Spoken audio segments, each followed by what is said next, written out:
OSINT, apa itu OSINT? OSINT mengandung dua unsur, yaitu open source dan intelligence. Unsur open source berarti informasi dari berbagai sumber yang tersedia untuk umum, mulai dari media online, digital, offline, maupun tercetak.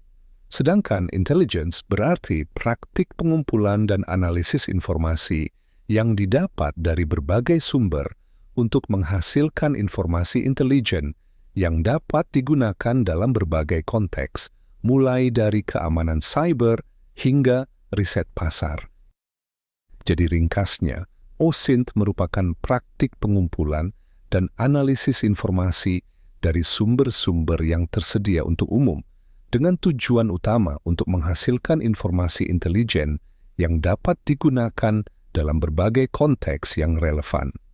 Sumber informasi dari OSINT sangat beragam, di antaranya internet, yaitu dari situs web, mesin pencari, media sosial, forum online, blog, dan lain-lain.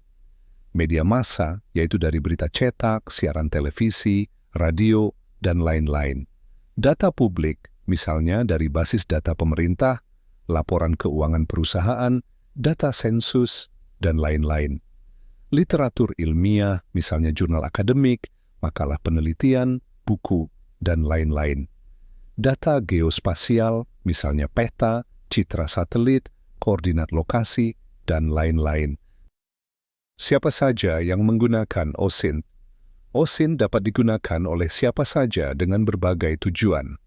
Berikut adalah beberapa kelompok utama yang sering menggunakan OSINT.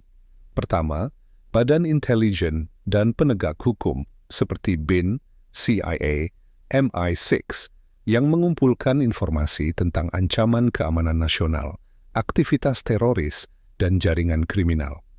Penegak hukum seperti polisi dan detektif juga menggunakan OSINT untuk mengumpulkan bukti, melacak pelaku kejahatan, dan mengidentifikasi jaringan kriminal. Kedua, keamanan cyber. Profesional keamanan cyber menggunakan OSINT untuk mengidentifikasi ancaman keamanan cyber, melacak aktivitas peretas, dan menganalisis kerentanan sistem. Perusahaan keamanan cyber menggunakan OSINT untuk memberikan layanan intelijen keamanan dan melindungi klien dari serangan cyber. Ketiga, jurnalis investigasi. Jurnalis investigasi menggunakan OSINT untuk mengungkap kasus korupsi, pelanggaran hukum, dan isu-isu publik lainnya. OSINT membantu jurnalis memverifikasi fakta, melacak sumber informasi, dan membangun narasi investigasi. Keempat, perusahaan dan bisnis. Perusahaan menggunakan OSINT untuk riset pasar, analisis pesaing, manajemen reputasi, dan deteksi penipuan. Analis pasar menggunakan OSINT untuk memahami tren pasar, mengidentifikasi peluang bisnis, dan memantau aktivitas pesaing. Kelima, peneliti dan akademisi. Peneliti menggunakan OSINT untuk mengumpulkan data, menganalisis tren, dan melakukan penelitian tentang berbagai topik yang digelutinya. Akademisi menggunakan OSINT untuk mendukung penelitian mereka di bidang ilmu sosial, politik, dan keamanan. Keenam, individu. Seseorang menggunakan OSINT untuk berbagai tujuan, seperti verifikasi latar belakang, analisis jaringan sosial, dan pengumpulan informasi tentang orang atau organisasi. Penggunaan OSINT oleh individu harus memperhatikan etika dan legalitas yang berlaku. Secara umum, siapapun yang membutuhkan informasi dari sumber-sumber yang tersedia untuk umum dapat menggunakan OSINT. Namun, penting untuk menggunakan OSINT secara etis dan legal. Apa saja yang dilakukan dalam OSINT? Proses OSINT merupakan siklus dengan tahap-tahap sebagai berikut.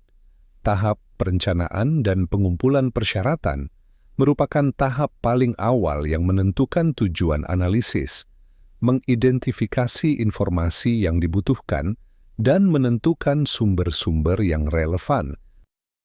Tahap pengumpulan data merupakan tahap pengumpulan data dengan menggunakan berbagai teknik dari sumber-sumber yang telah ditentukan dan memastikan data yang dikumpulkan relevan dan akurat.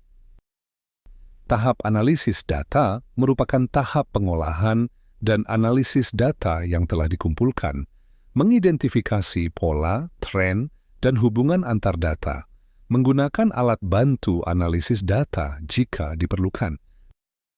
Tahap produksi intelijen merupakan tahap untuk menyusun laporan intelijen yang jelas dan ringkas, menyajikan temuan analisis dalam format yang mudah dipahami, dan menyampaikan hasil dari pengumpulan informasi yang sudah dianalisa. Tahap diseminasi merupakan tahap untuk menyebarkan hasil dari produksi intelijen kepada orang yang membutuhkan informasi tersebut. Dalam suatu kasus, siklus ini mungkin akan berputar terus sepanjang dibutuhkan atau untuk melengkapi siklus sebelumnya, karena mungkin dalam perkembangannya informasi yang tersedia bertambah, atau mungkin informasi yang dikumpulkan sebelumnya diklasifikasikan sebagai informasi palsu. Dalam melakukan OSINT, penting untuk memperhatikan etika dan legalitas. Beberapa prinsip etika OSINT meliputi menghormati privasi individu, mematuhi hukum dan peraturan yang berlaku, menggunakan informasi secara bertanggung jawab, tidak menggunakan informasi untuk tujuan yang melanggar hukum. Sangat menarik mempelajari OSINT, karena dengan menerapkan praktik OSINT yang baik, maka efektivitas dari suatu operasi dapat meningkat dan akan mempertinggi tingkat keberhasilannya. Di dunia teknologi informasi pun kita akan banyak menggunakan OSINT. Nantikan lebih lanjut praktik-praktik OSINT di video berikutnya. Anda punya pendapat atau masukan? Silakan tuliskan di kolom komentar. Saya sangat mengapresiasi semua komentar yang masuk, karena akan membangun khazanah pengetahuan kita bersama. Jangan lupa klik tombol like jika Anda suka dengan video ini. Share video ini ke teman-teman yang lain. Terima kasih telah menonton. Sampai jumpa di video selanjutnya yang tidak kalah seru.